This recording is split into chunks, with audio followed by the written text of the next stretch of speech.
Oui, j'ai fait le choix de la vente directe parce que j'ai repris une exploitation qui était très petite. Et du coup, la vente en gros générait pas suffisamment de revenus pour, euh, pour, pour avoir un revenu pour une personne. Et du coup, la seule solution, en l'absence de possibilité d'agrandissement, c'était de mieux valoriser les produits et du coup vendre direct. Alors après, en abricot, c'était compliqué, mais en légumes, les choses se font relativement facilement. Parce que c'est une production échelonnée, parce que diversifiée, et en vente directe, c'est ce qu'il faut, c'est avoir du produit un peu tout le temps et avoir une gamme suffisamment large pour que tout le monde y trouve son compte. Après, j'avais aussi envie que les productions soient diversifiées, plus aussi par conviction. J'ai 70 poules, j'ai une quinzaine de brebis. Et ça, c'est vraiment parce que je pense qu'une exploitation agricole, si elle se spécialise, elle ne peut pas faire du bio. Parce que la spécialisation, elle est arrivée uniquement quand l'agriculture s'est intensifiée vraiment. Et c'est un tout, quoi. C'est un tout. Du coup, il faut qu'il y ait une diversité. Alors, c'est pas simple à gérer sur le temps de travail, mais il y a vachement d'ateliers qui sont complémentaires, quoi. À la production, je prends beaucoup de temps parce que je suis encore débutant, surtout au maraîchage. Et du coup, quand je passe beaucoup de temps à la production, et qu'en même temps il faut que j'en passe aussi pas mal à la commercialisation pour développer les débouchés, il faut que je fasse des choix. Et du coup, en général, c'est la production qui pâtit un peu des sacrifices à faire. Mais bon, on m'a dit qu'il fallait 5 ans pour faire un maraîcher honnête. Je suis à ma 2e année, donc je pense que j'ai encore de la marge de progression. Donc au niveau des débouchés, la MAP c'est un peu donc mon débouché militant. Donc celui-là c'est vrai qu'il est vraiment privilégié. Et c'est quasiment devenu des copains maintenant. C'est vrai il n'y a pas beaucoup de monde. Moi j'ai 28 paniers. Donc c'est une MAP assez petite où tout le monde se connaît et qui est très conviviale. Et du coup, moi j'y vais, c'est vraiment un plaisir. Et donc celui-là, si jamais je devais arrêter des débouchés, ce sera le dernier que j'arrêterai. Après le marché de Saint-Donat, c'est pareil, c'est beaucoup des gens qui sont de Saint-Donat, donc je connais plus ou moins. Et l'ambiance marché, moi ça me plaît bien aussi, c'est pareil, assez convivial, on discute beaucoup. Comme c'est pas l'usine, on a le temps justement de parler tranquille. Donc on était une petite équipe de producteurs en vente directe dans le secteur et on voulait créer un magasin de producteurs. Et il y a beaucoup de mal à trouver un local, on a décidé de faire un marché de producteurs, donc à Saint-Donat, qui s'appelle un brin de marché. Et donc on a décidé de faire ce marché parce qu'en termes de logistique, c'était beaucoup plus léger qu'un magasin.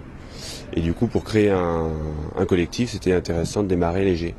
Voilà. Et donc le marché se passe plutôt bien. Du coup, il sera reconduit en 2011. Et du coup, on a complètement abandonné l'idée de créer un magasin et on reste sous forme de marché. Moyen. Comme ça? Un peu plus petit. Comme ça. Disponible, hein. Alors voilà. Cette taille-là à peu près? Cette taille, oui. Hop. Voilà. Qu'est-ce que je voulais d'autre? Des radis noirs, des poivrons, des petits choux-fleurs.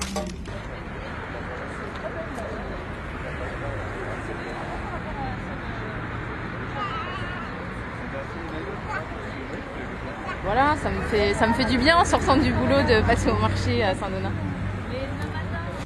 Donc en ce moment, on est en train de mettre en place une association. Enfin, l'association est déjà créée. Et son objectif, c'est de mettre en relation plusieurs producteurs avec plusieurs AMAP. Parce qu'on a constaté qu'il y avait certaines AMAP, voire beaucoup d'AMAP, qui avaient du mal à avoir certains produits dans leur proposition, parce que c'était des produits issus de producteurs très spécialisés, en particulier en fruits, et qui ne peuvent pas du coup fournir, par exemple pour prendre le cas des fruits, qui ne peuvent pas fournir du fruit à longueur d'année, donc proposer des paniers à longueur d'année. Et du coup, on s'était dit qu'en mettant plusieurs producteurs ensemble, on pourrait proposer une gamme, disons, une gamme plus large. Mais le problème, c'est qu'il fallait mettre en face des volumes aussi suffisamment intéressants pour que ces producteurs soient intéressés par ce mode de commercialisation. Donc on est parti des fruits, et puis on s'est vite rendu compte que ça marchait aussi pour pas mal d'autres choses, pour des produits laitiers aussi, parce que y a quelques producteurs qui sont spécialisés en lait, qui font un peu de fromage, mais qui n'ont pas forcément envie de se déplacer sur une AMAP pour des volumes un peu faibles. Et du coup, ça les intéresse aussi. Donc là, aujourd'hui, on est un petit peu en train de faire nos essais avec une AMAP à Saint-Donat et puis donc celle où je livre des légumes. Et puis 2 AMAP à Romans. Donc là, on essuie un peu les plâtres et puis on voit ce qui va bien. Donc pour l'instant, on fonctionne à la commande. Donc une semaine avant le jour de livraison prévu, on passe commande par mail à tous les adhérents des AMAP. Et puis le jour de la livraison, tous les producteurs se regroupent en un endroit. Chacun met en commun sa production et tout repart après dans les différents points de livraison. Donc Saint-Donat et Romans.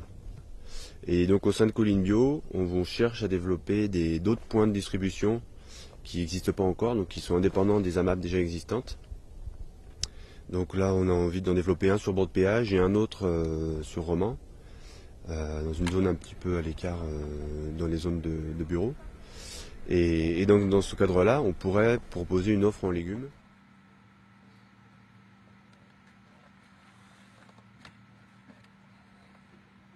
Donc les producteurs arrivent et donc on distribue chaque produit de chaque producteur dans les voitures qui vont partir dans les différentes AMAP.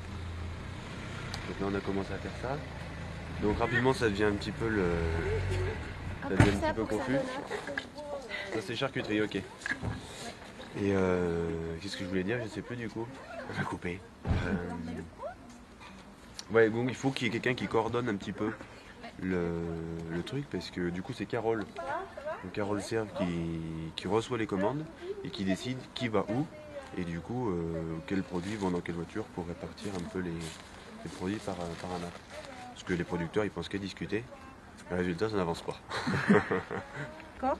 Donc ça veut dire que pour l'instant tu gardes avec toi ce qui va à la boucherie Chevaline. Hein, tu décharges pas ça. Tu peux mettre dans mon véhicule ce qui va sur Saint-Donat, déjà dans mon véhicule bleu. Ouais. Et la MNE, ils sont pas arrivés. Moi, j'ai pas le détail. T'as pas pris ton bon de livraison. Elle fait 3 lieux. Voilà, tu fais en fonction de ce que tu as sur ton bon.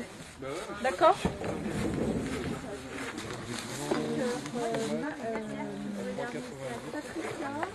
Christine, tu vas où toi? D'accord. Il y a des trucs pour Saint-Do à prendre? Je l'ai mis dans la voiture bleue là. Ah ben dans ce cas je mets. D'accord, ok. C'est Carole qui le prend. Ça roule. Tu vas aussi? Ah, on y va. Vous pensez à me donner vos bons de livraison pour ceux qui les ont, s'il vous plaît? Allez. Yes. Ah ok. Je vais les chercher.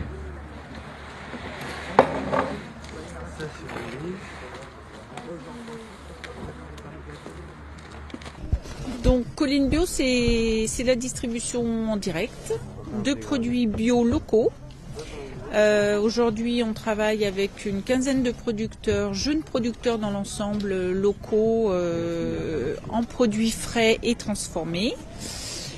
Et nous, Colline Bio, nous sommes juste là pour faire le lien entre ces producteurs et des groupes de consommateurs. Vous avez quelque chose? Oui, je sais. Je vais chercher Sinon, prenez la dernière. Ah oui.